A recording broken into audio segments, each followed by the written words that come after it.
여러분 오늘 어떤 옷을 입으셨나요? 아침에 거울 앞에서 그냥 편한 거 입자 하고 집어든 옷. 혹시 그 옷이 오늘 하루 여러분의 운을 막고 있다는 사실 알고 계셨나요? 옷은 단순히 몸을 가리는 천조각이 아닙니다. 옷은 오늘 하루의 기운을 담는 그릇이고 사람과 기회를 끌어당기는 자석입니다. 저는 오늘 부자들이 대를 이어서도 지키는 옷차림의 비밀 5가지를 알려드리겠습니다. 이건 잡지에서 말하는 유행 법칙이 아닙니다. 오래된 풍수의 지혜, 현대 심리학 연구, 그리고 부자들의 실제 생활 습관이 녹아있는 원칙입니다. 이 5가지 중 하나라도 놓치면 여러분의 기운은 흩어지고 번영의 문은 닫힐 수 있습니다. 반대로 하나라도 제대로 실천하면 인생이 달라질 수 있습니다. 첫 번째, 절대 단색 통일로만 입지 마라. 사주학에서는 이렇게 말합니다. 부족하면 보완하고 강하면 빼내라. 이건 성격이나 운세뿐 아니라 옷차림에도 그대로 적용됩니다.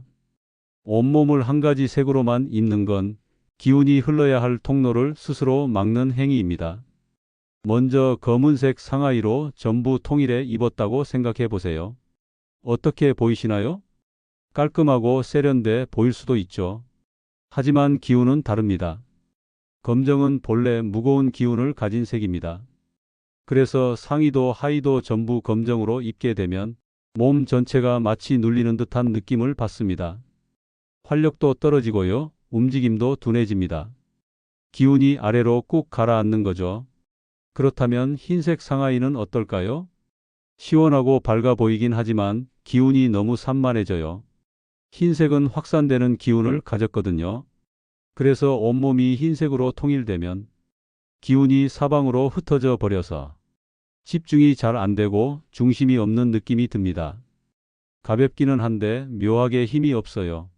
마치 중심 없는 연기처럼 말이죠. 그리고 회색 상하이. 이건 사실 가장 조심하셔야 돼요. 회색은 애매한 색입니다. 밝지도 않고 어둡지도 않고 경계선에 있는 색이죠. 그래서 전신이 회색으로 통일되면 사람들과의 대화 속에서도 존재감이 희미해지고 그 자리에 있어도 없는 것처럼 느껴질 수 있어요. 안타깝게도 회색 상하이는 기억되지 않는 사람을 만드는 대표적인 조합입니다. 혹시 이렇게 생각하실 수 있습니다. 그럼 신부님처럼 검은 옷에 흰 띠 두르는 건 괜찮은 건가요? 네, 그건 괜찮습니다. 이유는 간단합니다. 색의 대비가 기운의 균형을 맞추기 때문입니다. 검은색이 무거운 기운을 담고 있다면 흰색은 그 무게를 풀어주고 기운을 순환시킵니다. 그래서 부정적인 영향이 사라지고 오히려 안정감을 주는 조합이 됩니다. 여러분, 뉴스 앵커를 떠올려 보세요. 그들은 위아래 색을 절대 통일하지 않습니다. 짙은 네이비 재킷에 흰 셔츠, 부드러운 파스텔 톤 넥타이. 이건 단순히 화면발 때문이 아닙니다. 시청자에게 안정감과 신뢰감을 주기 위해 색의 균형을 맞추는 것입니다. 재벌 총수들의 공식 행사 사진을 봐도 마찬가지입니다. 검은 양복이라도 반드시 흰 셔츠나 은은한 색 넥타이로 무게와 밝기를 조화시킵니다. 그건 패션이 아니라 기운의 흐름을 관리하는 생활 습관입니다.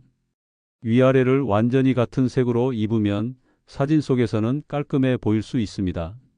하지만 실제 대면에서는 기운이 꽉 막히고 사람의 기억 속에서 존재감이 희미해집니다.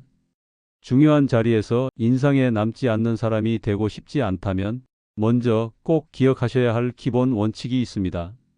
상하의 중 하나는 반드시 색을 다르게 입으셔야 해요. 위가 어두우면 아래는 밝게, 아래가 짙으면 위는 중간 톤으로. 이게 바로 기운이 막히지 않고 흐르게 만드는 기본 배치입니다. 그리고 색의 변화를 줄 수 있는 건 옷만이 아니에요. 액세서리, 스카프, 벨트, 이런 소품을 활용하셔도 좋습니다. 작은 색의 대비 하나가 여러분의 기운을 맑게 정리해주고 사람들 눈에도 훨씬 더 단정하고 감각적으로 보입니다. 특히 공식적인 자리에 나가실 땐 반드시 기억하세요.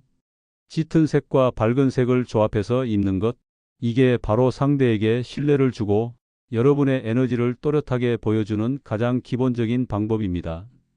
사람은 시각적인 동물입니다. 100명이 모여 있어도 유독 눈에 들어오는 사람이 있죠. 그건 포인트 때문입니다. 이 포인트가 꼭 고가의 명품일 필요는 없습니다. 작은 브로치, 주머니에 꽂은 스카프, 시계 스트랩, 단추 하나. 그 작은 차이가 나를 기억되는 사람으로 만듭니다. 풍수에서는 포인트를 기운의 중심이라고 부릅니다. 기운은 흩어지면 약해지고 모이면 강해집니다. 그 중심을 잡아주는 게 바로 옷 속의 작은 포인트입니다. 미국에서 진행된 한 연구에서 똑같이 정장을 입은 두 그룹의 사람 중 한 그룹에만 빨간 넥타이를 매게 했습니다. 회의 후 참가자들에게 누가 더 기억에 남았는가를 물었더니 빨간 넥타이를 맨 사람이 2.7배 더 기억에 남았다고 답했습니다. 아무 포인트 없이 무채색만 걸치고 다니면 사람들은 여러분을 만난 지 하루 만에 있습니다.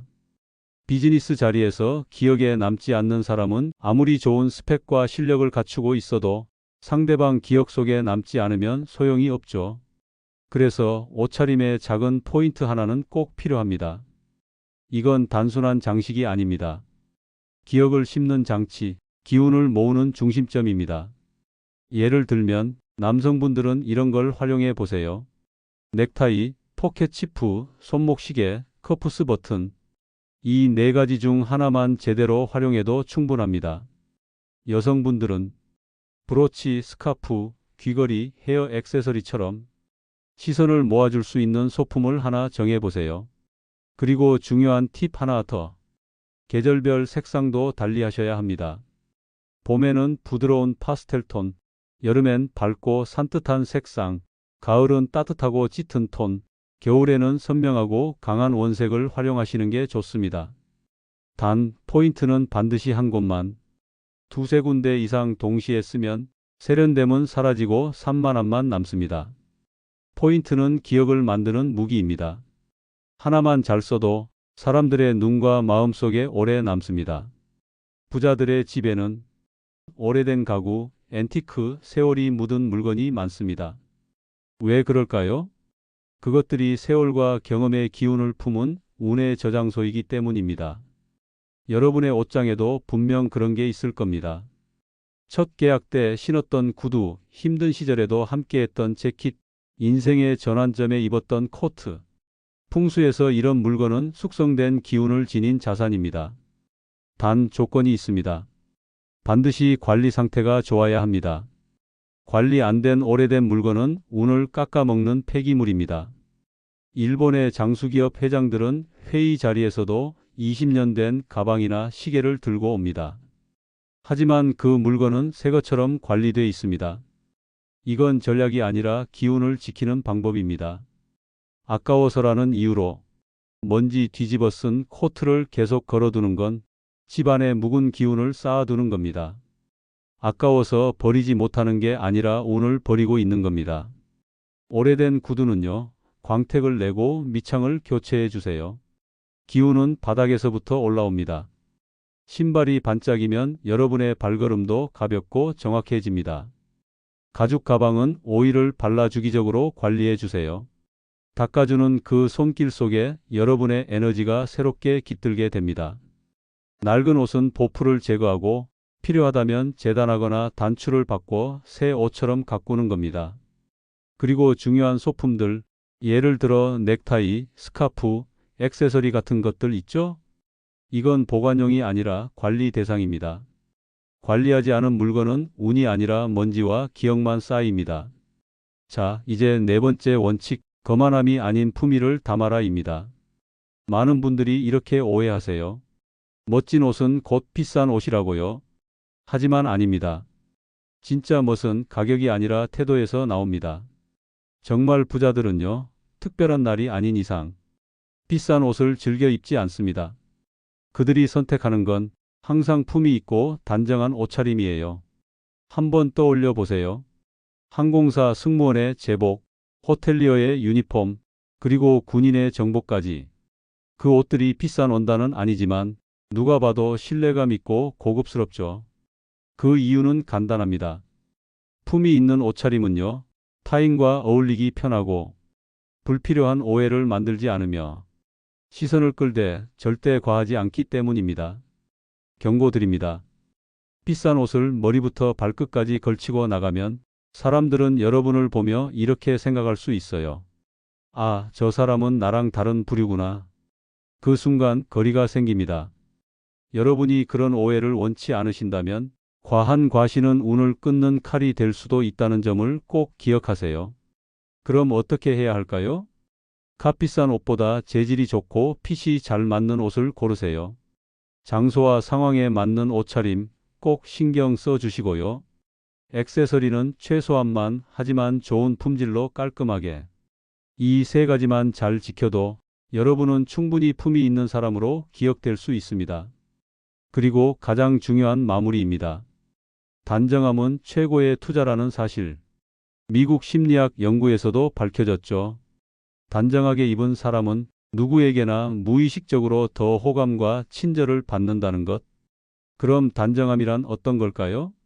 그냥 옷이 깨끗하다고 해서 단정한 건 아닙니다. 진짜 단정함이란 약간의 불편함을 감수할 줄 아는 태도입니다. 셔츠 단추를 끝까지 잠그는 것, 구두를 반짝이게 닦는 것, 치마 길이와 주름을 깔끔하게 정돈하는 것, 이런 작은 디테일들이 여러분을 각 잡힌 사람으로 만들어줍니다. 그리고 그 무게감이 상대방에게 신뢰로 전해지는 거예요. 늘 편한 옷만 찾다 보면 어느새 행동도 느슨해지고 말투도 흐려집니다. 그게 결국 중요한 순간에 기회를 놓치는 이유가 됩니다. 하루에 한 번 전신 거울 앞에 서보세요. 외출 전에는 구두, 머리, 옷 매무새 이 세 가지를 꼭 점검하시고요. 중요한 날에는 일부러라도 단정한 옷을 입는 습관, 그게 여러분의 운을 지키는 첫걸음이 됩니다. 이제 마무리할 시간입니다. 여러분, 옷차림은 단순히 멋의 문제가 아닙니다. 그건 하루의 기운을 담는 그릇이고 사람과 기회를 끌어당기는 자석입니다. 색의 조화, 작은 포인트, 오래된 물건의 관리, 품위 있는 태도, 그리고 단정함. 이 5가지만 실천해도 여러분의 운은 분명 달라질 겁니다. 오늘부터 옷을 입을 때 꼭 기억하세요. 내 옷차림이 곧 내 하루의 운이다. 운이 바뀌면 인생도 바뀝니다. 오늘 이 영상이 여러분께 따뜻한 자극이 되었다면 좋아요와 알림 설정으로 함께 해주세요. 앞으로도 삶을 정돈하고 운을 채우는 지혜를 꾸준히 나눠 드릴게요. 여러분의 집에 늘 웃음과 평안, 그리고 행운이 깃들길 진심으로 바랍니다. 감사합니다.